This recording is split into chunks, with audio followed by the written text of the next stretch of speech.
प्यारे दोस्तों, 1000 साल पहले की बात है कि मुल्क शाम में एक लकड़हारा रहता था। उस बेचारे लकड़हारे का नाम फारूक अहमद था। दोस्तों, फारूक हद से ज्यादा गरीब था। गरीब लकड़ियां बेचकर पैसा कमाते हैं। दोस्तों, वो भी बेचारा सुबह काम पर निकल जाता और 10-15 रुपए कमा कर अपना गुजारा करता था।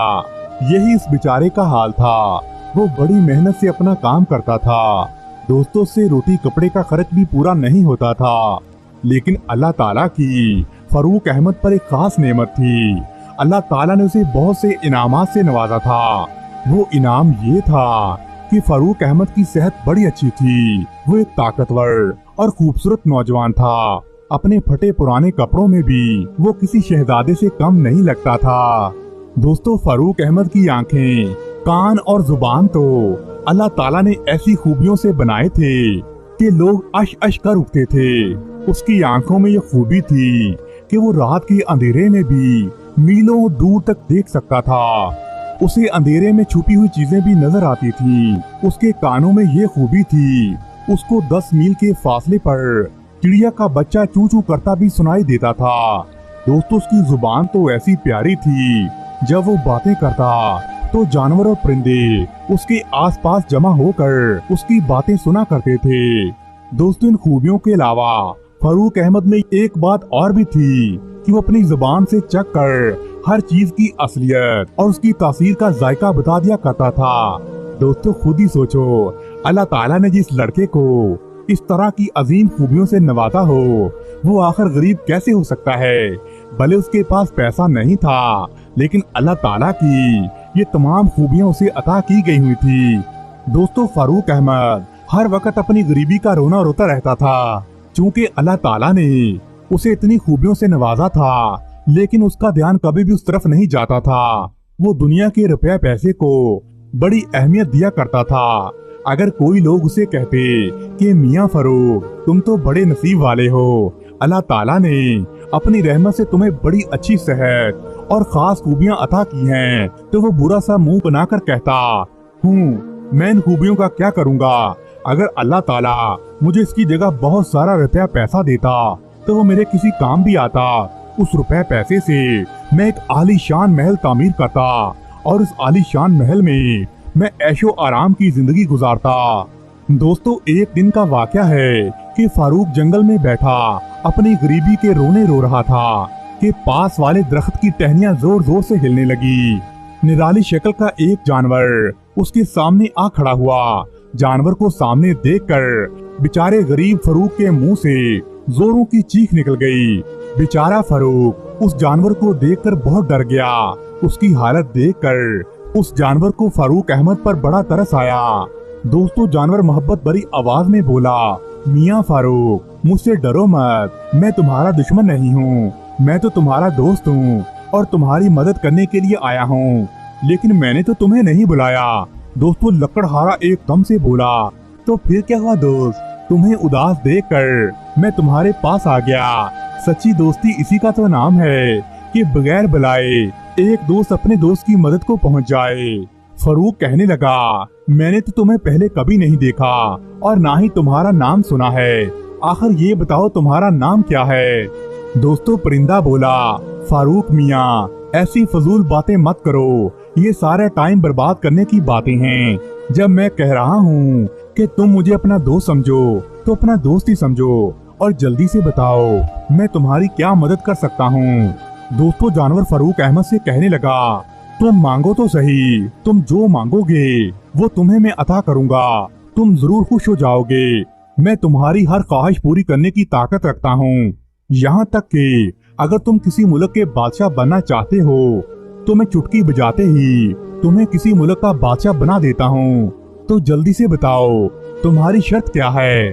दोस्तों, ये सुनकर गरीब लकड़हारे का दर्द कुछ कम हो गया और वो कुछ सोचते हुए बोला। दोस्तों, जानवर ने फारूक की बात को बीच में ही काट दिया। लकड़हारे, मेरी एक बात पहले सुन लो। तुम अपनी ख्वाहिश का इजहार करोगे तो मैं तुम्हें एक जरूरी बात बताना चाहता हूँ। लकड़हारा बोला, बताओ वो क्या बात है। परिंदा कहने लगा, बात ये है, तुम्हें अपनी कोई भी ख्वाहिश पूरी कराने के लिए मेरी एक शर्त पूरी करना होगी। दोस्तों जानवर ने फारूक की तरफ गौर से देखते हुए पूछा। फारूक कहने लगा, वो शर्त क्या है? तो जानवर बोला, वो शर्त ये है कि हर एक ख्वाहिश पूरी कराने के लिए तुम्हें अपनी आंखें, कान और जुबान मेरे हवाले करना होगी। कान और जुबान क्यों हवाले करना पड़ेगी? दोस्तों लकड़हारा उसकी बातें सुनकर चिल्ला सा गया, मैं अपनी कान और आंखें तुम्हें क्यों दूंगा? अरे मियाँ घबराते क्यों हो? मैं तुम्हारे ये अज़ा तुम्हारे जिस्म से अलग थोड़ी करने की बात कर रहा हूँ। मेरा मतलब तो ये है कि जो खूबियाँ अल्लाह ताला ने तुमसे दी हैं वो थोड़ी देर के लिए तुमसे छिन जाएंगी।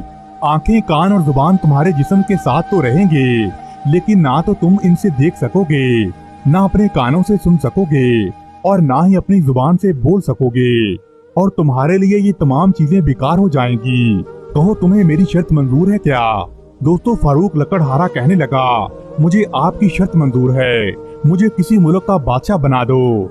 दोस्तों ये कहकर उस जानवर ने मुंह फेरा और हंसने लगा और बोला, फारूक मियाँ, सुबह के वक्त जब तुम सोकर उठोगे तो तुम मुल्क के बादशाह बन जाओगे, लेकिन याद रखना तुम्हें तुम्हारी आंखें, कान और जुबान वापस नहीं मिलेंगे और तुम इन्हें वापस लेने की जिद भी मत करना।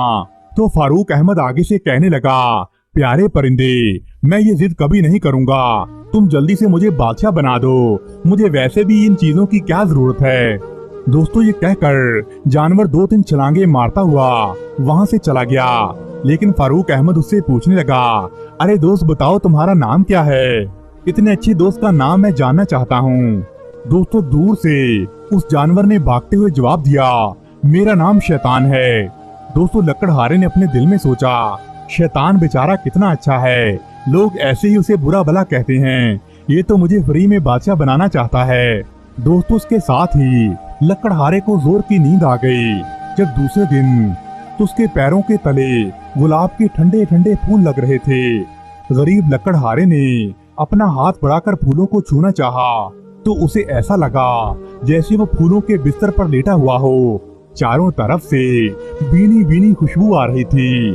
थोड़ी देर तक खामोशी छाई रही। उसके बाद किसी ने फिर से उसके पैरों तले ठंडे ठंडे फूल लगाए।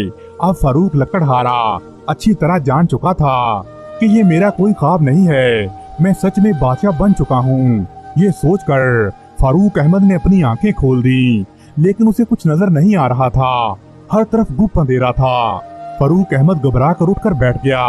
दोस्तों फारूक बेचारा अपने हाथ से आसपास की चीजों और अपने रेशमी नरम लिबास को टटोलने लगा और फूलों की सेज को देखकर खुश भी हो रहा था, लेकिन बेचारा उदास भी था, क्योंकि ना तो वो कानों से सुन सकता था, ना तो वो आंखों से देख सकता था और ना ही जुबान से वो किसी चीज को चख सकता था।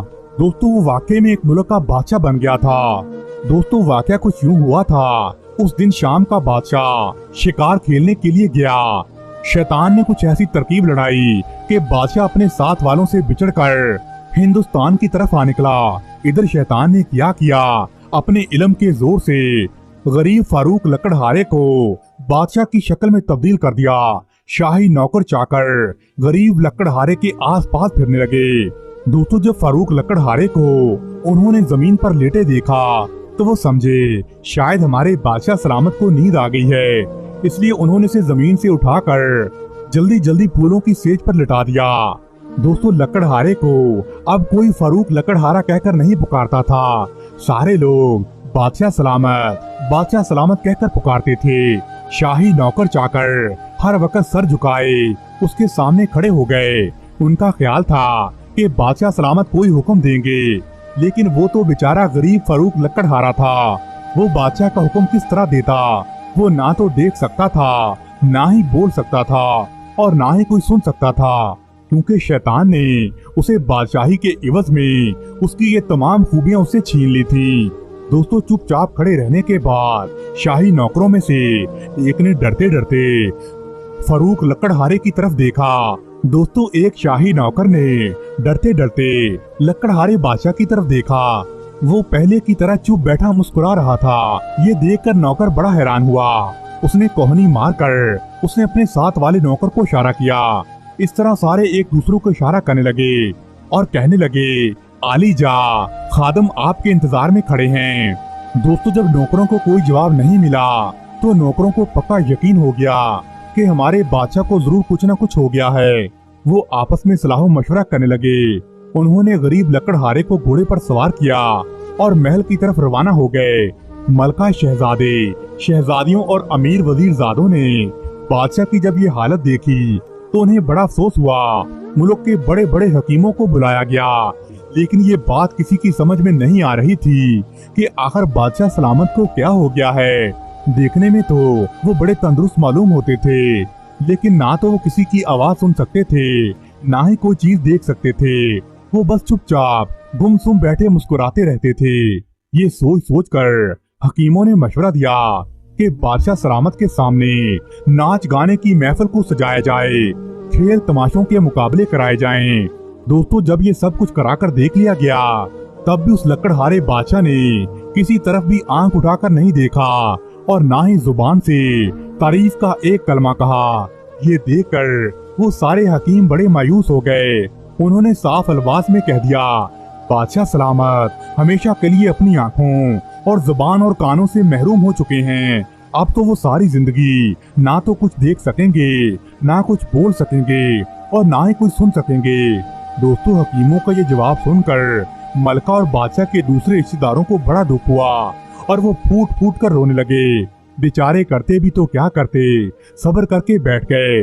दोस्तों इधर फारूक लकड़हारा जो बादशाह बना बैठा था, कुछ दिन तो रेशमी लिबास पहनकर और मजेदार खाने खाकर उसका दिल फूले नहीं समा रहा था। वो सोच रहा था, मैं भी कितनी किस्मत वाला हूँ कि मैं कुछ दिन पहले तो एक गरीब लकड़हारा हुआ करता था, आज मैं इतनी बड़ी सल्तनत का बादशाह बन गया हूँ। लेकिन दोस्तों अब उस बेचारे का दिल उकताने लगा था। आहिस्ता आहिस्ता उसकी खुशी कम होने लगी। एक दिन फारूक लकड़हारे ने दिल में सोचा कि क्या ही अच्छा होता अगर मैं अपनी आंखों से दोबारा देख सकता और ये भी देखता कि मैंने कितना शानदार और कीमती लिबास पहन रखा है, और मैं दूसरों की बातें सुनता कि नौकर चाकर मेरे सामने जी हजूरी करते और जो खाने में खाता हूँ उनके जायके भी चख सकता। दोस्तों थोड़े दिनों के बाद फारूक लकड़हारे को अपनी बादशाहत वाली जिंदगी से नफरत होने लगी। ऐसे लगता था जैसे वो किसी जेल में बंद हो गया हो। एक दिन वो लकड़हारा बादशाह अपनी हालत पर बहुत रोया और अल्लाह ताला से दुआ मांगने लगा कि रब ताला मेरी फिर से वही हालत कर दे, मैं गरीब लकड़हारा ही ठीक हूँ, ऐसी बादशाही का क्या फायदा। दोस्तों ये सब याद करके आंसू बहा रहा था। उसे यूं मालूम हुआ जैसे किसी ने आहिस्ता से उसके कानों पर हाथ रख दिया हो। उसके बाद आहिस्ता आहिस्ता फारूक लकड़हारे की आंखों के सामने अंधेरा दूर होने लगा और उसे नजर आने लगा एक नूरानी फरिश्ता उसके सामने खड़ा मुस्कुरा रहा था। लकड़हारे बादशाह ने अपने हाथों की हथेलियां आंखों से मली तो जल्दी जल्दी उसने अपनी आंखें झपकी। जब उसे यकीन हो गया कि उसे नजर आ रहा है और सामने कोई खड़ा है तो फारूक बेचारा चलकर उठ खड़ा हुआ। लकड़हारे बादशाह कहो, शैतान के बहकावे में आकर आखिर तुम्हें क्या मिला? उसके कानों में आहिस्ता सी आवाज आई। दोस्तों उस आदमी की आवाज सुनकर फारूक तो खुशी से छलांगे मारने लगा। इतने दिनों के बाद उसने अपने कानों से कोई आवाज सुनी थी। उसे अपनी पहले वाली जिंदगी बहुत अच्छी महसूस हो रही थी। वो अदब से सर झुकाकर बोला, ऐ बाइज्जत बुजुर्ग, मैं इस बादशाहत की जिंदगी से तंग आ चुका हूँ। मुझे अपनी पहले वाली आंखें, कानों और जुबान की कदर मालूम नहीं होती थी कि अल्लाह ताला ने मुझे कितनी नेमतों से माला माल किया है। मैं उसकी नाशुक्री करता था। तो फरिश्ते ने सवाल किया, देख लिया ना तुमने, ये बादशाहत तुम्हारे किस काम की थी? दोस्तों बेचारा फारूक कांपती हुई आवाज में बोला, अगर अब मुझे ये चीजें मिल भी जाएं तो मैं आधी सल्तनत देने के लिए तैयार हूँ। तो फरिश्ता मुस्कुराते हुए कहने लगा, सिर्फ आधी सल्तनत? तुम्हें मालूम होना चाहिए जो नेमतें अल्लाह पाक ने तुम्हें दी थी वो सारी सल्तनत, बल्कि इस जैसी हजारों सल्तनतें भी हों तो उस पर भी कुर्बान की जा सकती हैं। दोस्तों वो बुजुर्ग फरिश्ता कहने लगा, मुझे सोचकर जवाब दो, मैं इस सल्तनत के बदले में तुम्हारी आंखें, कान और जुबान तुम्हें वापस दे सकता हूँ। क्या तुम अपनी सल्तनत देने को तैयार हो? दोस्तों किसी ने सच ही कहा है कि लालच बुरी बला है। थोड़ी देर पहले लकड़हारा बादशाह इन सारी चीजों के बदले सारी दुनिया देने पर राजी था, लेकिन अब उसके दिल में ख्याल आया कि अगर मैंने बादशाहत दे दी तो फिर मैं गरीब लकड़हारा ही रह जाऊंगा। फरिश्ता उसके दिल की बात को समझ गया था और वो कहने लगा, देखो बेटा, लालच मत करो। अल्लाह ताला की नेमतों का कोई मुकाबला नहीं है। ये दुनिया की सल्तनत एक झूठी सल्तनत है, इसकी कोई कदर कीमत नहीं है। रुपए पैसे के बगैर तो इंसान का गुजारा हो सकता है, लेकिन आँख कान और जुबान के बगैर गुजारा मुश्किल है। लेकिन फैसला तुम्हें ही करना है, जो भी करना है जल्दी करो। दोस्तों, फारूक बड़ा लालची इंसान था। उसने अपनी जिंदगी में बहुत लालच दिखाया था। दोस्तों, फारूक लकड़हारा कहने लगा, बुजुर्ग आप ऐसा कीजिए, मुझे सिर्फ देखने की कुव्वत दे दीजिए, उसके बदले में मैं आपको अपनी आधी सल्तनत दे देता हूँ। अच्छा, ये कहकर फरिश्ते ने अपनी छड़ी हिलाई और लकड़हारे बादशाह की आंखों को छुआ और नजरों से गायब हो गया। दोस्तों, फारूक लकड़हारा बहुत खुश हुआ, क्योंकि अब वो आंखों से हर चीज को देख सकता था, लेकिन ना तो वो कुछ बोल सकता था और ना ही कुछ सुन सकता था। वो अपने नौकरों, दरबारियों और घर वालों को इशारों इशारों में हुक्म देता था। कुछ दिनों तक उसकी जिंदगी बड़ी अच्छी गुजर रही थी। अब किस्सा ये हुआ कि बादशाह को अपने गूंगा और बहरा होने बड़ी शिद्दत से एहसास होने लगा और दरबारी भी उसके बारे में तरह तरह की बातें करने लगे और वो सोचने लगे, ऐसा गूंगा और बदजुबान बादशाह हमारे किस काम का है। दोस्तों, नौकर चाकर बादशाह सलामत का खूब मजाक उड़ाते थे। चूंकि बादशाह सुन तो नहीं सकता था, लेकिन वो देख जरूर सकता था। वो उसकी हालत पर हंसते रहते थे। दोस्तों, फारूक लकड़हारा पहले की तरह फिर से उदास रहने लगा। एक दिन इत्तेफाक से ऐसा हुआ कि महल के दो नौकरों को उसने अपना मजाक उड़ाते हुए देख लिया। उस दिन लकड़हारे बादशाह को बड़ा दुख हुआ। उसने खुदा से रो रो कर दुआ की कि या अल्लाह, मुझे ये सल्तनत नहीं चाहिए, मुझे मेरे कान और जुबान की लज्जत लौटा दीजिए। दोस्तों, दोबारा से वो फरिश्ता हाजिर हुआ और उसने कहा, फारूक अब बताओ अब तुम क्या चाहते हो। दोस्तों, अब फारूक लकड़हारा अपनी जिंदगी से उकता चुका था। वो हर वक्त उदास रहता था। अब उसे अपनी नेमतों की कदर हो चुकी थी। अब उसने तौबा की और अल्लाह ताला के हुजूर गिड़गिड़ाकर माफी मांगने लगा और वो कहने लगा, अल्लाह ताला ने मुझे जो कान, नाक और जुबान अता की थी वो बहुत बेहतर थे, मुझे ये सल्तनत नहीं चाहिए। दोस्तों, फारूक ने उस सल्तनत को लात मार दी और उसके बदले में उन बुजुर्ग ने उसे कान और जुबान की ताकत दोबारा से अता कर दी। दोस्तों, उसके बाद फारूक लकड़हारा हंसी खुशी रहने लगा। दोस्तों, इंसान को लालच नहीं करना चाहिए। दुनिया का रुपया पैसा किसी काम का नहीं है और ना ही दुनिया की सल्तनत। ये सब कुछ यहीं रह जाएगा। अगर हमारे साथ आगे कुछ जाएगा तो वो हमारे अच्छे अमाल हैं। दोस्तों, आपने गरीब फारूक लकड़हारे की ये कहानी सुनी, जो कि एक लालची इंसान था। हमें लालच से भी बचना चाहिए। प्यारे दोस्तों, अगर आपको आज की ये कहानी पसंद आई है तो वीडियो को लाइक करें और अपने दोस्तों के साथ शेयर करें।